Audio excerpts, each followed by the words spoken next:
بسم اللہ الرحمن الرحیم۔ السلام علیکم ورحمۃ اللہ وبرکاتہ۔ اقصی کیانسوں کیس نمبر 48، القدس کے فدائیوں کے نام۔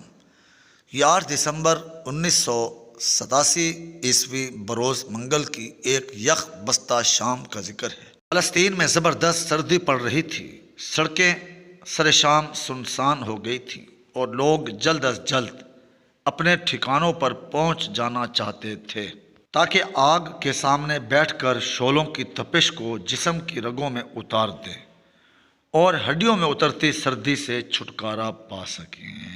فلسطین پر یہودیوں کا قبضہ ہونے کو تقریباً 40 سال ہو آئے تھے، یعنی ارض مقدس انگریز کی بددیانتی اور یہود نوازی کے سبب 14 مئی 1948 عیسوی کو یہود کے پنجہ استبداد میں گرفتار ہوئی تھی۔ فلسطینی مسلمان عالمی طاقتوں اور ان کو استعمال کرنے والے عیار صفت یہودیوں کی حرکتیں دیکھ رہے تھے، ان کی مکاریوں کا بے نیازی سے جائزہ لے رہے تھے، اور ان میں تاحال اس ننگے ظلم کے خلاف کوئی مربوط رد عمل نہ پایا جاتا تھا۔ نہ قومی نہ اجتماعی سطح پر انہوں نے ارض مقدس آ گھسنے والے غاصبوں کے خلاف کسی تحریک یا جدوجہد کی منظم صورت اپنائی تھی۔ ان کی صفوں پر خاموشی چھائی ہوئی تھی، لیکن یہ خاموشی ایسی تھی جو کسی طوفان کی آمد سے قبل سمندر کی سطح پر ہیبت ناک انداز میں پھیلی ہوتی ہے۔ عالمی استعمار اور صہیونی تحریک کے گماشتوں کی حرکتوں کا تماشا کر کر کے ان مکاروں کے خلاف ان کے دلوں میں 40 سال سے جو لاوا اندر ہی اندر پک رہا تھا وہ پھٹ پڑنے کو تھا۔ بس ایک ہلچل یا دھماکے کی ضرورت تھی جو منگل کی اس شام کو ایک درندہ صفت یہودی ڈرائیور نے فراہم کر دی۔ ہوا یوں کہ فیکٹریوں میں کام کرنے والے فلسطینی ملازم تھکے ہارے اپنے گھروں کو جا رہے تھے۔ یہ غریب اور خستہ حال افراد کرائے کے مسافر گاڑیوں میں لدے پھندے ٹھسے ہوئے تھے اور ایک سخت جاں گسل دن گزار کر جلد از جلد اپنے کچے پکے گھروں میں پہنچ کر اپنے بیوی بچوں کے درمیان سکون کے چند لمحات گزارنا چاہتے تھے۔ مخالف سمت سے ایک دیو ہیکل ٹرک آ رہا تھا جس کے اسٹیئرنگ کے سامنے ایک خبیث صفت یہودی بیٹھا ہوا تھا۔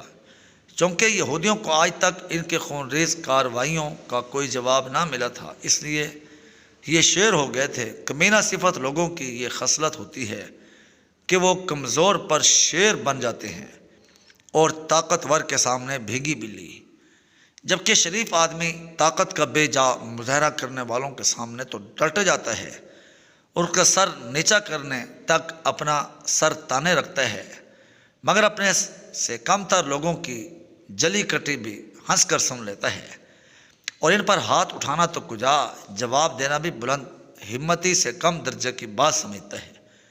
یہودی ڈرائیور فولادی ٹرک پر اونچی سیٹ پر بیٹھا ہوا تھا۔ اس نے جب دیکھا کہ سامنے ٹوٹی پھوٹی گاڑیوں میں سوار غریب مسلمان چلے آ رہے ہیں تو اس کو خباثت سوجھی۔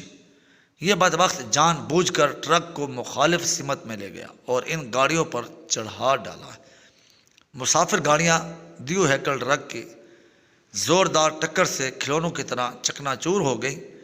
4 مسلمان موقع پر خالق حقیقی سے جا ملے، جبکہ دیگر شدید زخمی ہو گئے۔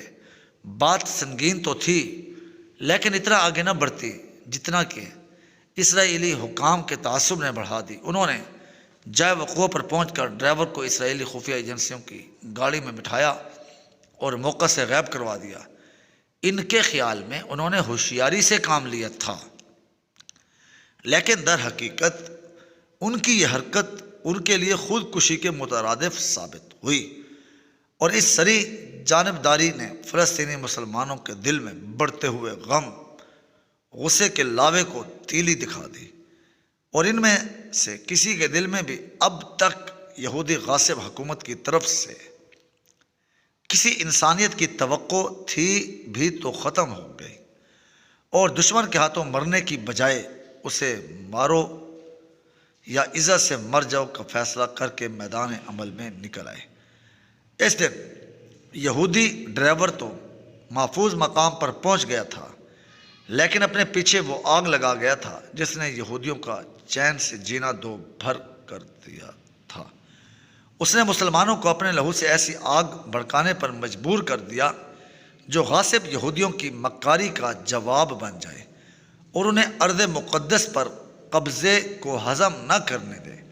اس آگ کا نام انتفاضہ تھا، جسے دنیا فلسطینی مجاہدین کی سرگرم تحریک جہاد کے نام سے جانتی ہے۔ فلسطین کے بیٹوں نے سیاست، مطالبات، مذاکرات، احتجاج اور مظاہروں کو فضول جان کر بالآخر وہ راستہ اپنایا جو یہودیوں کو گدی سے پکڑ کر موت کی اس وادی میں دھکیلتا ہے جس کے ڈر سے وہ دنیا بھر کے بھیڑیوں کو ہانک کر ارض مقدس میں آ لائے تھے۔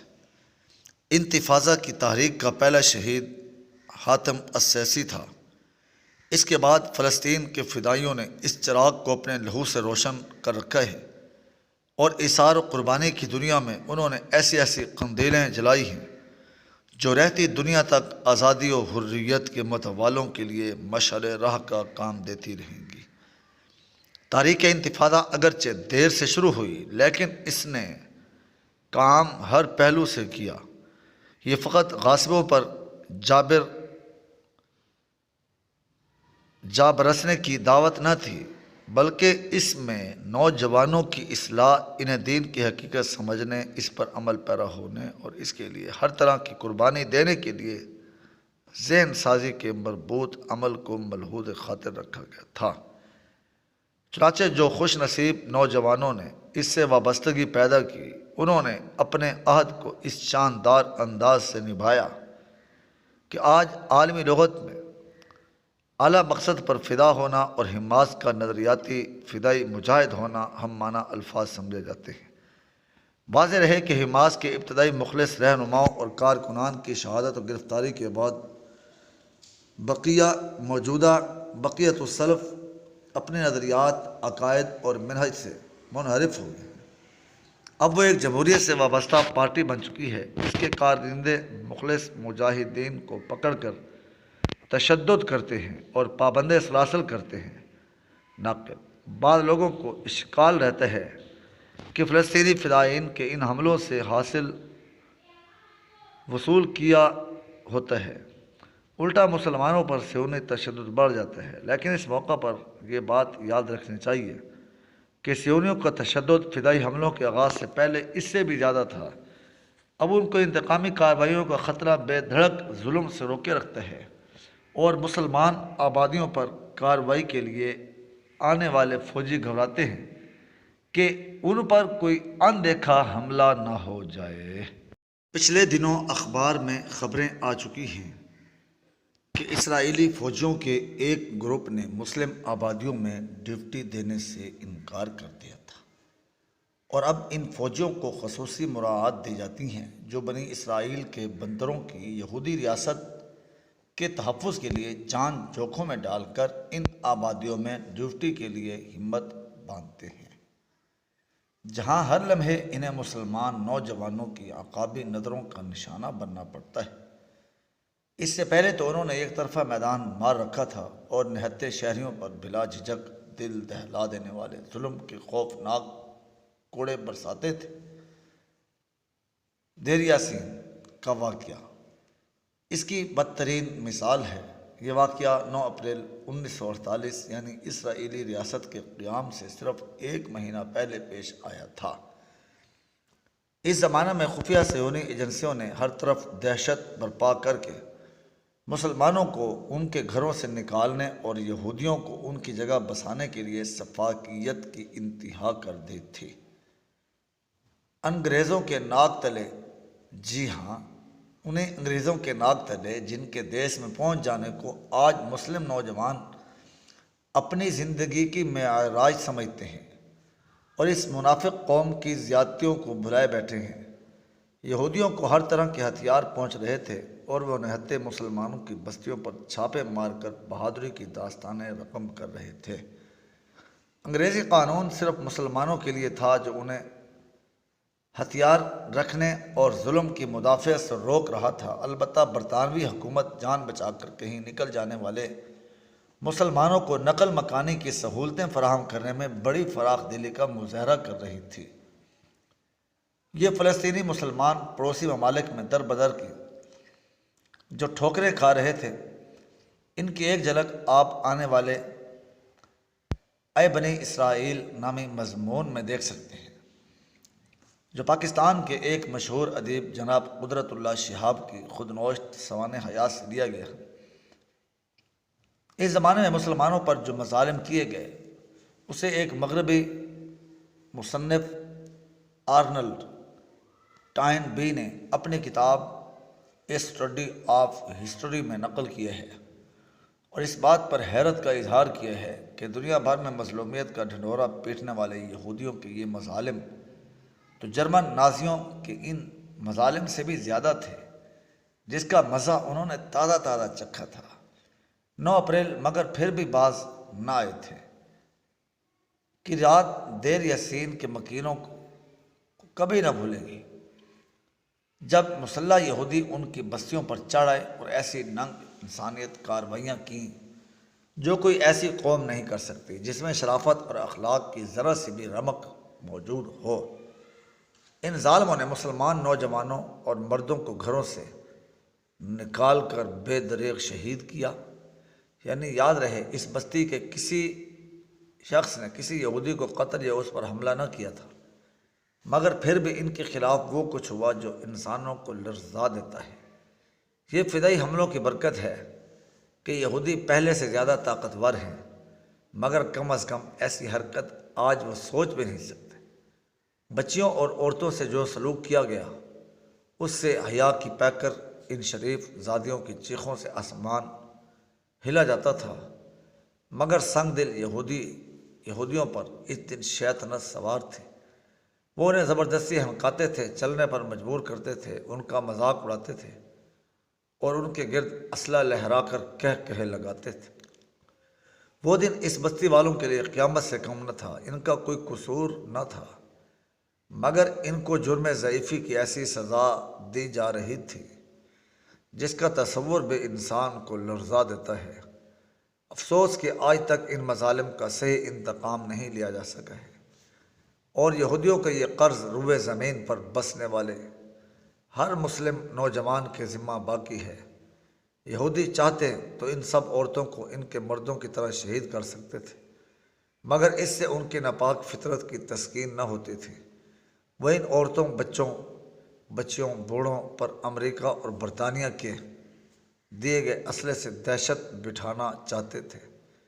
جب ابلیسیت کا یہ رقص اختتام کو پہنچا تو اگلے دن یہودی میراثی کرائے کی گاڑیوں میں لاؤڈ سپیکر لگا کر جگہ جگہ یہ اعلان کرتے پھر رہے تھے، ہم نے دیر یاسین کی آبادی کے ساتھ یہ کیا اور یہ کیا۔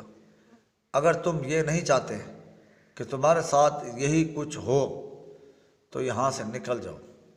اور قارئین، کیا آپ کو معلوم ہے کہ اس روز حملہ آور یہودیوں کا سرغنہ کون تھا؟ وہی پاگل کینیڈا جسے لوگ ایریل شیرون کہتے ہیں، اور فلسطینی مسلمانوں کو اس سے مذاکرات کے ذریعے مسئلے کا حل نکالنے کا مشورہ دیتے تھے۔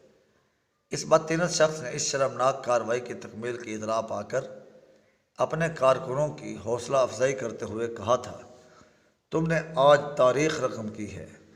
قوم یہود تمہارے کارنامے کو کبھی فراموش نہ کر سکے گی۔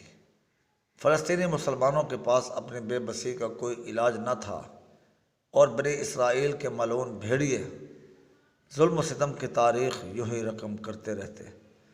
اگر دسمبر 1987 کا وہ واقعہ پیش نہ آتا جس کا ذکر مضمون کے آغاز میں ہوا ہے، اور جس نے مسلمانوں کو بالآخر کچھ کر گزرنے کا عزم دے کر ایک نئی راہ بجھائی، کم نفری، کم ہتھیار سے دشمن کے خلاف لڑنے کے لیے اس وقت تک گوریلا جنگ ایجاد ہوئی تھی، جو فلسطین کے مخصوص حالات کے تحت مجاہد جان بازوں کے لیے ممکن نہ تھی۔ لہٰذا انہوں نے عسکریت کی دنیا میں ایک نئی چیز کا اضافہ کیا اور دنیا کو فدائی حملوں کی تکنیک سے متعارف کروایا، جو خالی ہاتھ اور وسائل سے تہی دست مسلمانوں کے لیے تحفہ اور ان کے دشمنوں کے لیے سر پر لٹکتی ایسی تلوار ہے جس کے متعلق معلوم نہیں ہوتا کہ اس کی نوک پیٹ کو پہلے چاک کرے گی یا اس کا پھل گردن کا پہلے صفایا کرے گی۔ شروع میں مجاہدین کے رہنما اس جانثار فدائی کا تعارف شائع کرتے تھے جو کامیاب کفر کش حملہ کرتا تھا، مگر اس کا نقصان یہ ہوتا تھا کہ یہودی فوجی اس کا گھر مسمار کر دیتے تھے۔ تب یہ فیصلہ کیا گیا کہ شہید کا نام ظاہر نہ کیا جائے گا، اور اب تو دفاع کی دنیا میں ایک نئے باب کا اضافہ ہو گیا ہے کہ باہر سے آنے والے مجاہدین بھی فدائی دستوں میں شریک ہو کر اخوت و اصرار کے جذبے کا مظاہرہ کر رہے ہیں، جس کی نظیر دنیا کی اور کوئی قوم مشکل سے ہی پیش کر سکے گی۔